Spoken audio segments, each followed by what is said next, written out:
नमस्कार साथियों, welcome to learning जी। भारतीय राज्य व्यवस्था एवं संविधान श्रृंखला का यह छठा वीडियो है। आज के इस वीडियो में हम बात करेंगे भारत की संसद की। भारत की संसद से रिलेटेड जो भी महत्वपूर्ण तथ्य हैं उनकी चर्चा आज के इस वीडियो में की जाएगी। साथियों, इस वीडियो को ज़्यादा से ज़्यादा लाइक और शेयर करें जिससे ज़्यादा से ज़्यादा लोग इस वीडियो का लाभ उठा सकें। और अगर आपने हमारे इस श्रृंखला के पिछले वीडियो को मिस किया है तो उन्हें ज़रूर देखिए। और ये बात करते हैं हम भारत की संसद से रिलेटेड कुछ महत्वपूर्ण तथ्यों की। सबसे पहले बात करते हैं कि भारतीय संविधान में संसद को किस अनुच्छेद के अंतर्गत रखा गया है। तो भारतीय संविधान में जो अनुच्छेद 79 है, अनुच्छेद 79 में संसद का प्रावधान है। जो संसद है इसका प्रावधान भारतीय संविधान के अनुच्छेद 79 में दिया गया है। क्वेश्चन पूछा जाता है कि भारतीय संसद का प्रावधान संविधान के किस अनुच्छेद में है। तो भारतीय संसद का जो प्रावधान है वो संविधान के अनुच्छेद 79 में दिया गया है। संसद के 3 अंग होते हैं। जो संसद है उसके 3 अंग होते हैं। अब ये 3 अंग कौन कौन से हैं? इन 3 अंगों में राष्ट्रपति, लोकसभा और राज्यसभा, ये भारतीय संसद के 3 अंग हैं। राष्ट्रपति, लोकसभा और राज्यसभा। और राष्ट्रपति से रिलेटेड हमने एक इसके पहले का वीडियो मीन्स जो भाग 5 था पर्टिकुलर राष्ट्रपति पर ही बेस्ड था और हमने राष्ट्रपति से रिलेटेड पूरी जानकारी उस वीडियो में प्रोवाइड कराई है। अगर आपने उस वीडियो को मिस किया है तो उस वीडियो को ज़रूर देखें और राष्ट्रपति से रिलेटेड संपूर्ण जानकारी आप वहाँ से प्राप्त कर सकते हैं। मेनली आज हम इस वीडियो में लोकसभा और राज्यसभा की बात करेंगे। राज्यसभा को उच्च सदन या द्वितीय सदन के नाम से जाना जाता है। जो राज्यसभा है वो उच्च सदन या द्वितीय सदन के नाम से जाना जाता है। जो लोकसभा और राज्यसभा भारतीय संसद के 2 सदन हैं उसमें से राज्यसभा को उच्च सदन या द्वितीय सदन के नाम से जाना जाता है। छोटे छोटे जो एग्ज़ाम्स होते हैं डी लेवल के उनमें एक क्वेश्चन पूछा जाता है और पूछा भी गया है कि उच्च सदन के नाम से किसको जाना जाता है। तो उच्च सदन किसको कहते हैं? राज्यसभा को उच्च सदन कहा जाता है। राज्यसभा का पहली बार गठन 3 अप्रैल 1952 ईस्वी में किया गया।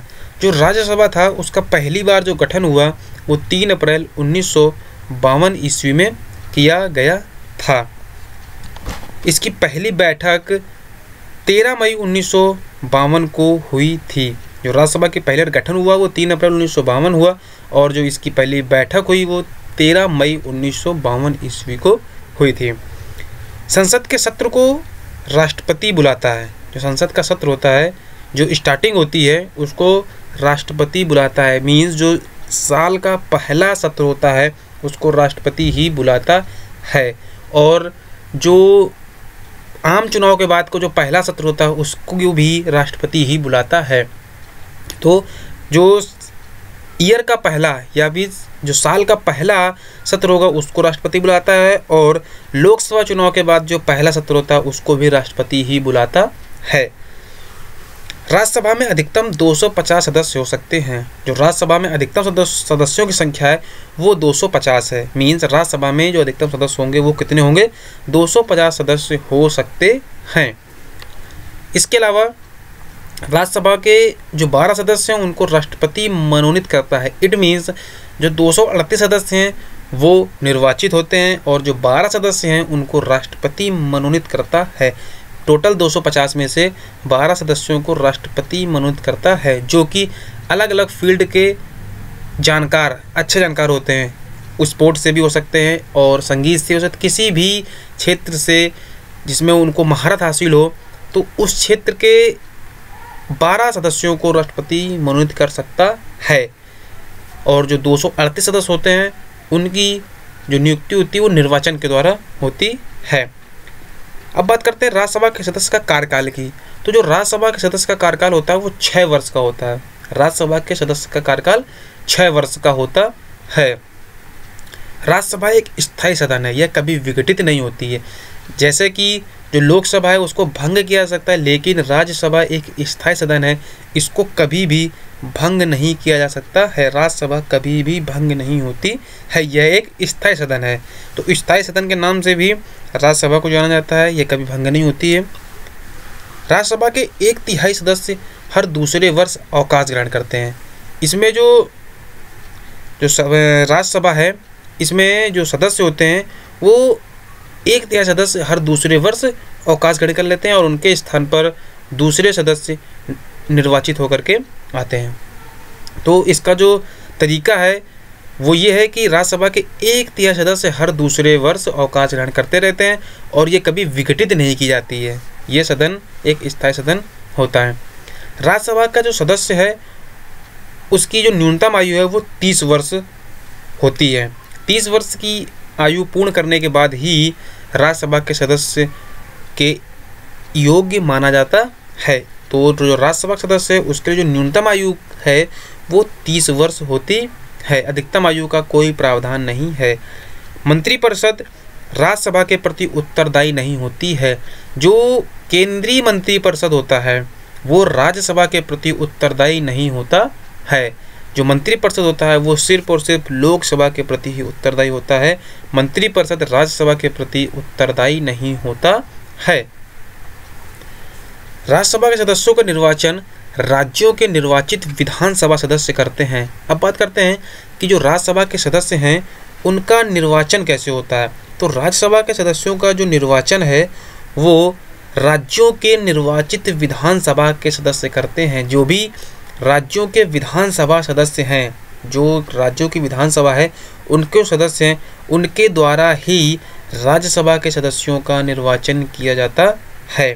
तो निर्वाचन की जो प्रक्रिया है वो क्या है कि राज्यों के विधानसभा के सदस्य ही राज्यसभा के सदस्यों का निर्वाचन करते हैं। राज्यसभा धन विधेयक को न अस्वीकार कर सकती है, ना ही उसमें कोई संशोधन कर सकती है। धन विधेयक के मामले में राज्यसभा को कोई अधिकार नहीं दिए गए हैं। धन विधेयक राज्यसभा में ना तो अस्वीकार किए जाते हैं और ना ही उनमें कोई संशोधन किया जा सकता है। उपराष्ट्रपति राज्यसभा का सभापति होता है।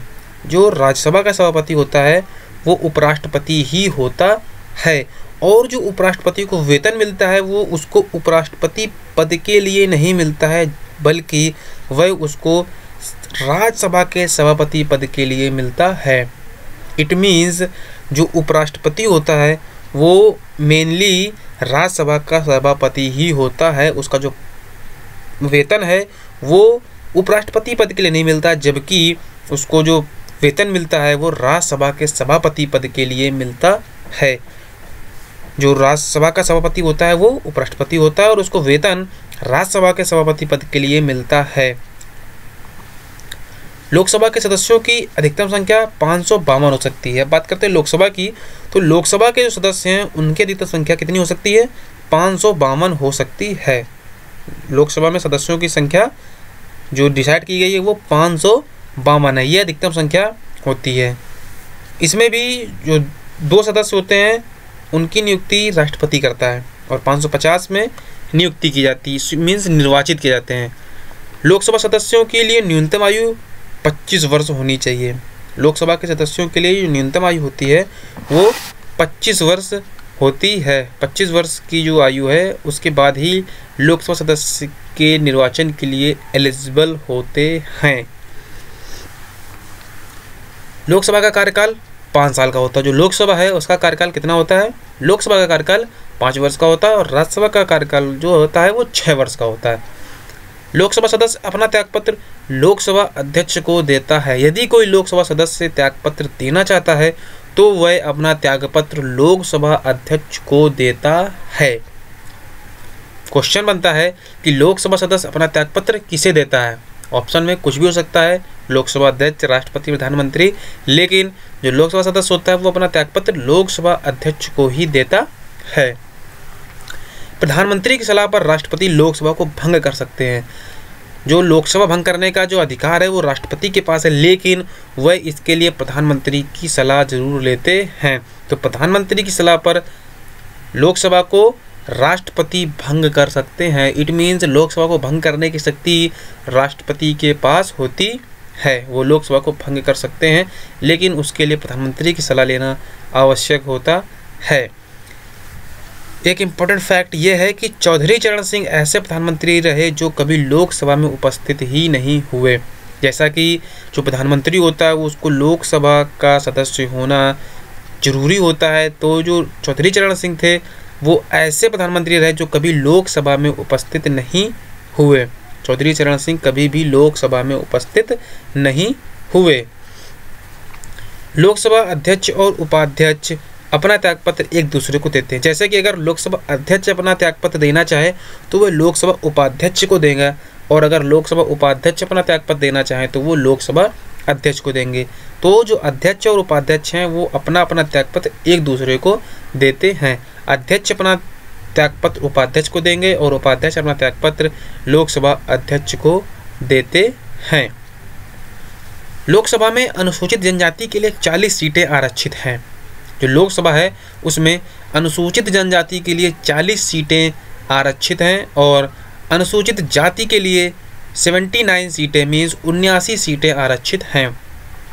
तो लोकसभा में अनुसूचित जाति के लिए 79 सीटें और अनुसूचित जनजाति के लिए 40 सीटें आरक्षित हैं।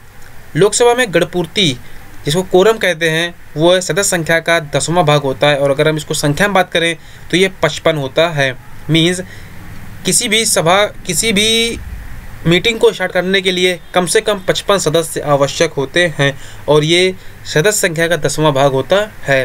तो जो लोकसभा में गणपूर्ति मीन्स कोरम की जो संख्या है वो सदस्य संख्या का 10वां भाग होता है, और अगर नंबर्स में बात करें तो ये संख्या जो है वो 55 की होती है। 55 की संख्या होने के बाद ही कोई सत्र या कोई मीटिंग जो लोकसभा में होती है वो शुरू की जाती है। संयुक्त अधिवेशन की अध्यक्षता लोकसभा अध्यक्ष करता है। जो लोकसभा और राज्यसभा की जो संयुक्त मीटिंग होती है या संयुक्त जो अधिवेशन बोला जाता है उसकी अध्यक्षता लोकसभा अध्यक्ष करता है। ये क्वेश्चन पूछा जाता है कि जो संयुक्त अधिवेशन होता है उसकी अध्यक्षता कौन करता है। तो जो लोकसभा और राज्यसभा का संयुक्त अधिवेशन होता है उसकी अध्यक्षता लोकसभा अध्यक्ष करते हैं। संविधान के अनुच्छेद 108 में संयुक्त अधिवेशन की व्यवस्था बताई गई है।